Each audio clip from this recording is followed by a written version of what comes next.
Assalamualaikum warahmatullahi wabarakatuh. Bagaimana kabarnya anak sekalian? Semoga sehat selalu. Kita kembali akan bersama dengan saya Taufikur Rahman SPD. Kita akan membahas tentang materi pelajaran PPKN khususnya kelas 9 SMP. Kali ini kita masih melanjutkan tema atau bab tentang kedaulatan Negara Kesatuan Republik Indonesia. Nah, kita sudah sampai pertemuan 2. Pada pertemuan minggu yang lalu kita sudah membahas beberapa hal. Yang pertama terkait makna kedaulatan. Kemarin juga dibahas bahwa kedaulatan ini punya 4 sifat, yaitu asli, kemudian permanen atau tetap, kemudian yang ketiga tunggal atau bulat, dan yang terakhir adalah tidak terbatas. Selain itu kemarin kita jelaskan bahwa setiap negara yang berdaulat memiliki 2 macam atau 2 bentuk kedaulatan, yaitu kedaulatan ke dalam dan kedaulatan keluar. Kemarin kita juga membahas secara panjang lebar tentang teori kedaulatan. Itulah sekilas gambaran mengenai penjelasan atau materi esensial yang kita bahas waktu pertemuan yang pertama minggu yang lalu. Kali ini kita akan membicarakan khusus tentang bentuk dan prinsip kedaulatan negara Republik Indonesia. Sebelumnya kita akan kembali membahas mengenai teori kedaulatan dulu. Ada 5 teori kedaulatan, jadi kita menganut hanya 2 teori kedaulatan, yaitu teori kedaulatan rakyat dan teori kedaulatan hukum. Nah, bukti kalau negara kita menganut teori kedaulatan hukum ini bisa kita lihat dalam konstitusi atau undang-undang dasar kita. Paling tidak ada 2 bukti. Yang pertama ada di pasal 1 ayat 3. Di situ ada kalimat yang berbunyi negara Indonesia adalah negara hukum. Ini jelas membuktikan, menunjukkan bahwa negara kita negara hukum. Apa itu negara hukum? Negara hukum pokoknya negara yang penguasa maupun semua rakyatnya wajib tunduk sama hukum. Bukti yang kedua yang menunjukkan bahwa negara kita menganut teori kedaulatan hukum ada dalam pasal 27 ayat 1 Undang-Undang Dasar Negara Republik Indonesia tahun 1945. Ada kalimat yang berbunyi, segala warga negara bersamaan kedudukannya dalam hukum dan pemerintahan dan wajib menunjung hukum dan pemerintahan dengan tidak ada kecualinya. Pasal 27 ayat 1 ini memberikan makna 2 hal. Yang pertama, setiap warga negara tanpa kecuali kedudukannya sama, baik di depan hukum atau pemerintahan. Makna yang kedua, bahwa setiap warga negara tanpa kecuali wajib menjunjung hukum maupun pemerintahan. Ini 2 pasal yang membuktikan kalau negara kita negara menganut teori kedaulatan hukum. Selain itu, negara kita juga menganut teori kedaulatan rakyat. Apa buktinya? Ini bisa kita lihat dalam ketentuan yang ada dalam konstitusi kita lagi. Yang pertama terdapat dalam pembukaan Undang-Undang Dasar Negara Republik Indonesia tahun 1945, itu di alinea 4. Di alinea 4 ada kata-kata negara Republik Indonesia yang berkedaulatan rakyat. Ini berarti secara tegas menunjukkan negara kita negara yang menganggap yang paling berdaulat adalah rakyat. Berarti kita menganut teori kedaulatan rakyat.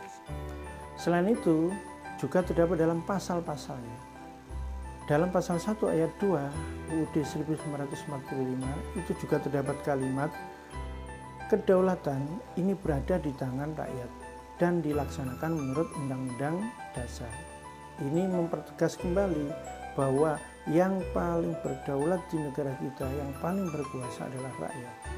Maka pasti kita ini dianggap sebagai negara yang menganut teori kedaulatannya dengan 2 bukti yang ada. Nah, karena kita menganut 2 teori kedaulatan yang ada tersebut, baik kedaulatan hukum maupun kedaulatan rakyat, maka kedaulatan negara di negara kita ini prinsip-prinsipnya ada 6. Yang pertama, prinsip yang pertama yang harus dipegang adalah negara kita atau negara Indonesia ini adalah negara kesatuan yang berbentuk republik. Kata republik ini untuk membedakan, menunjukkan, mempertegas bahwa negara kita bukan negara kerajaan. Bedanya kalau negara kerajaan itu biasanya pemimpin itu menjadi pemimpin berdasarkan keturunan. Jadi mereka ini tidak dipilih, tapi mereka itu ya berdasarkan keturunan. Tapi kalau negaranya ini republik, ini artinya siapapun bisa memimpin negara, asalkan mereka ini punya kemampuan. Karena memimpin negara di negara republik ini dipilih oleh rakyat. Ini jelas mempertegas kita negara menganut teori kedaulatan rakyat. Yang kedua, kedaulatan, ini prinsip yang kedua ya, kedaulatan ini berada di tangan rakyat dan dilaksanakan menurut Undang-Undang Dasar. Jadi ini juga mempertegas kembali bahwa karena kita menurut teori kedaulatan rakyat, maka yang paling berkuasa adalah rakyat. Nah, bagaimana pelaksanaannya? Nah, nanti ditentukan oleh Undang-Undang Dasar. Kemudian yang ketiga, ada kalimat prinsip yang ketiga adalah negara Indonesia adalah negara hukum. Ini mempertegas negara kita menurut teori kedaulatan hukum. Kemudian nomor 4, presiden tidak dapat membekukan atau membubarkan DPR. Walaupun kita tahu di negara kita presiden adalah kepala negara, kepala pemerintahan tertinggi di Indonesia, tapi dia tidak bisa seenaknya membubarkan DPR. Karena DPR adalah wakil rakyat. Nah, ini menggambarkan bahwa kedudukan DPR kuat. Nah, inilah salah satu perwujudan bahwa negara kita menurut teori kedaulatan rakyat. Prinsip yang kelima, bahwa menteri-menteri diangkat dan diberhentikan oleh presiden. Kemudian yang terakhir, prinsip kedaulatan negara di negara kita, MPR ini hanya dapat memberhentikan presiden dan atau wakil presiden dalam masa jabatannya ini menurut Undang-Undang Dasar. Jadi walaupun MPR itu dulu dianggap salah satu lembaga wakil rakyat dan dianggap penjelmaan rakyat, tapi untuk memecat atau untuk memberhentikan presiden ini harus sesuai dengan ketentuan yang ada dalam Undang-Undang Dasar.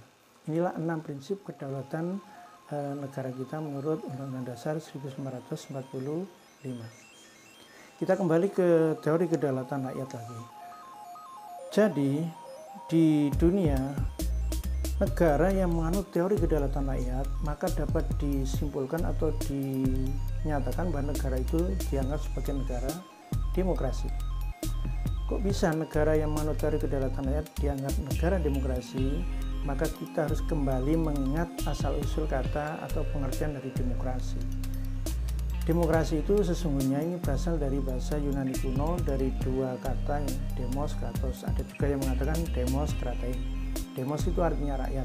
Kalau kratos artinya pemerintahan. Kalau kratein artinya kekuasaan. Kemudian menjelma dari satu kata yaitu demokrasi. Jadi demokrasi itu artinya pemerintahan rakyat atau kekuasaan rakyat.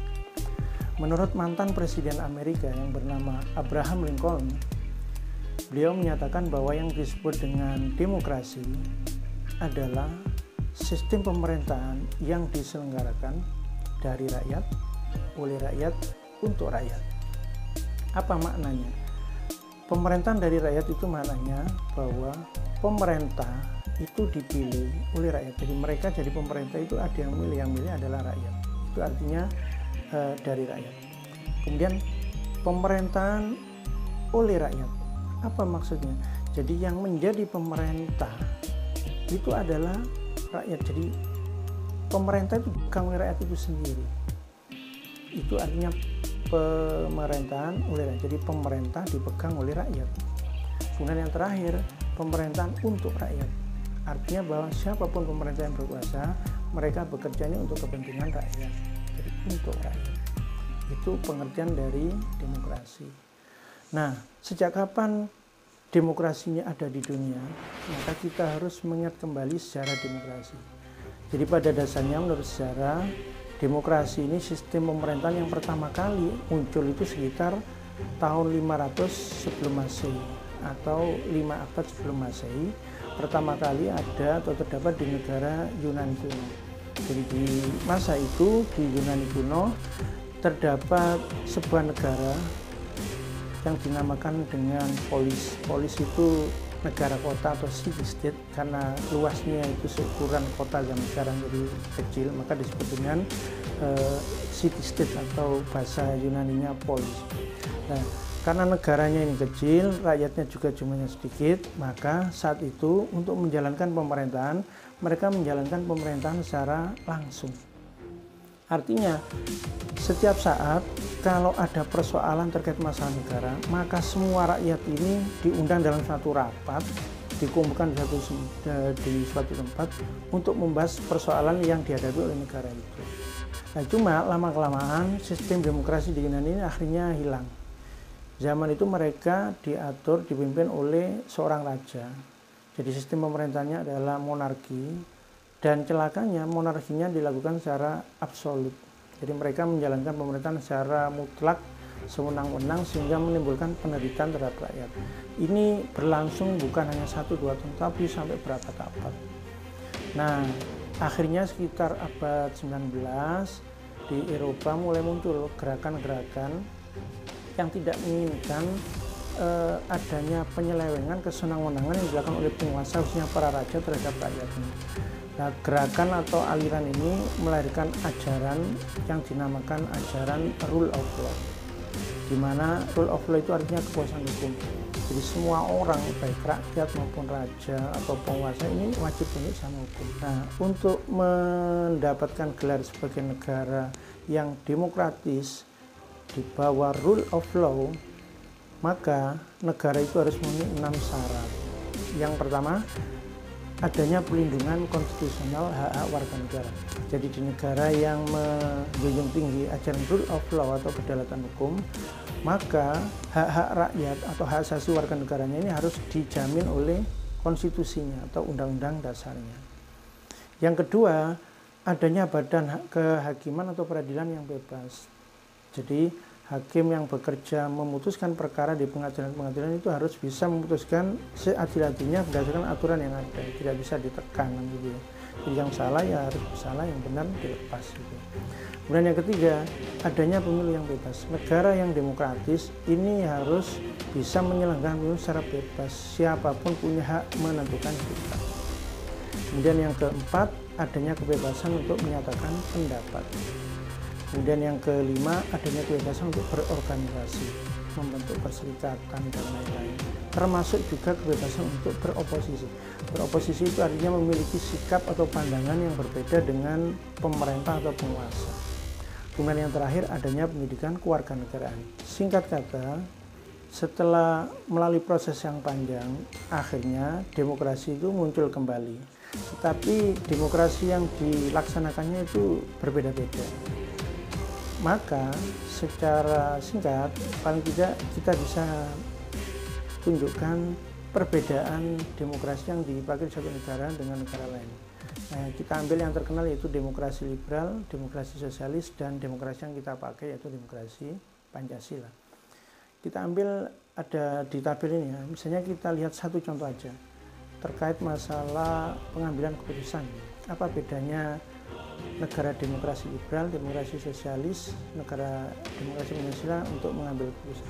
Kalau di negara Pancasila, di negara kita, maka untuk mengambil keputusan yang diutamakan adalah musyawarah mufakat.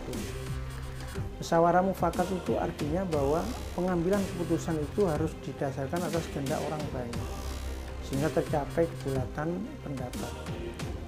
Nah, apakah Indonesia tidak memperbolehkan voting atau pemungutan? Boleh. Kalau musyawarah mufakat tidak tercapai, baru kita boleh melaksanakan voting. Tapi kalau di negara yang menganut demokrasi liberal, pengambilan keputusan itu dilakukan dengan cara voting. Itu cara yang utama. Bagaimana dengan negara sosialis? Maka pengambilan keputusan dilakukan berdasarkan kehendak mayoritas. Jadi biasanya partai penguasa yang menentukan setiap pemilu. Dan contoh-contoh perbedaan yang lain silakan dilihat di tabel yang ada ini. Dalam prakteknya, pelaksanaan demokrasi di negara kita ini menggunakan dua cara, yaitu cara langsung dan cara yang tidak langsung. Kalau menggunakan cara langsung itu artinya rakyat secara langsung menentukan sikap atau menyampaikan kehendaknya tanpa diwakilkan. Tapi kalau secara tidak langsung berarti rakyat menyampaikan aspirasinya itu secara perwakilan. Nah, bagaimana prakteknya? Kalau demokrasi langsung di negara kita, contohnya paling tidak bisa kita lihat dari 3 hal. Misalnya yang pertama, pada saat pemilihan presiden, wakil presiden. Itu artinya rakyat secara langsung memilih presiden, wakil presiden yang dia kehendaki. Selain itu juga dalam rangka pemilihan kepala daerah dan wakil kepala daerah, baik di tingkat provinsi kayak gubernur ya, di tingkat kabupaten atau atau kota, yaitu pemilihan bupati dan wali kota, bahkan di tingkat desa ada pemilihan kepala desa. Kemudian yang terakhir, contoh penerapan demokrasi langsung adalah saat pengisian keanggotaan wakil-wakil rakyat yang duduk di lembaga perwakilan rakyat, misalnya DPR, DPD, kemudian juga di provinsi ada DPRD provinsi, di kabupaten dan kota ada DPRD kabupaten, DPRD kota. Selain dilaksanakan secara langsung, demokrasi di negara kita juga bisa dilaksanakan secara tidak langsung. Jadi artinya melalui lembaga perwakilan rakyat, baik DPR, DPD, DPRD, bahkan mungkin BPD kan itu yang ada di desa, ini rakyat menyalurkan aspirasinya ini melalui wakil-wakil rakyat yang duduk di lembaga perwakilan rakyat. Nah, untuk mendapatkan calon-calon pemimpin baik yang duduk sebagai presiden, wakil presiden, kepala daerah, dan juga wakil-wakil rakyat di DPR, DPD, DPRD, maka Indonesia ini melaksanakan kegiatan yang dilaksanakan secara rutin, biasanya 5 tahun sekali, yang dikenal dengan istilah pemilu atau pemilihan umum. Nah, supaya hasil pemilu ini benar-benar dapat dipertanggungjawabkan dan sesuai dengan kemauan dan kehendak rakyat, maka pemilu yang dilaksanakan harus menjunjung tinggi 6 azas, yaitu luber, jurdil. Apa itu luber, jurdil? 1, langsung. Langsung itu artinya apa? Artinya rakyat ini sebagai pemilih ini memiliki hak untuk memberikan suaranya. Jadi secara langsung sesuai hati nuraninya tanpa perantara. Kemudian umum, artinya semua warga negara yang telah memenuhi syarat sebagai pemilih ini sesuai peraturan perundang-undangan yang berlaku berhak mengikuti pemilu. Itu artinya umum. Jadi misalnya harus berumur 17 dan seterusnya. Kemudian yang ketiga, bebas. Artinya semua warga negara yang memiliki hak dalam pemilu ini memiliki kebebasan untuk menentukan pilihannya tanpa takut akan tekanan atau paksaan dari pihak manapun. Kemudian rahasia. Apa artinya rahasia? Jadi rahasia itu artinya bahwa para pemilih yang melaksanakan haknya dijamin bahwa pilihannya itu tidak akan diketahui oleh siapapun dengan cara apapun. Yang kelima adalah azas jujur. Jujur itu apa? Itu artinya bahwa penyelenggara pemilu, termasuk juga aparatur pemerintah, kemudian pemantau pemilu, pengawas pemilu, peserta pemilu, termasuk pemilihnya juga, serta semua pihak yang terlibat dalam pemilu itu, ini harus bersikap dan bertindak jujur. Jadi jujur sesuai dengan peraturan yang berlaku. Kemudian yang terakhir, adil. Apa itu adil? Adil itu artinya setiap pemilih dan juga peserta pemilu ini mendapatkan perlakuan yang sama, serta bebas dari kecurangan dari pihak manapun. Nah, perlu diingat, perwujudan dari kedaulatan rakyat ini bisa juga dilakukan dengan cara-cara yang lain. Memberikan masukan, usulan, kritikan kepada pemerintah, serta juga bisa mengawasi jalannya roda pemerintahan dengan berbagai cara atau sarana. Bisa melalui wakil rakyat, bisa juga melalui media massa, bisa juga menggunakan cara kalau terpaksa adalah unjuk rasa atau demonstrasi. Kiranya untuk pertemuan kedua ini saya cukupkan sekian. Semoga bermanfaat. Kurang lebihnya saya mohon maaf. Saya akhiri. Assalamualaikum warahmatullahi wabarakatuh.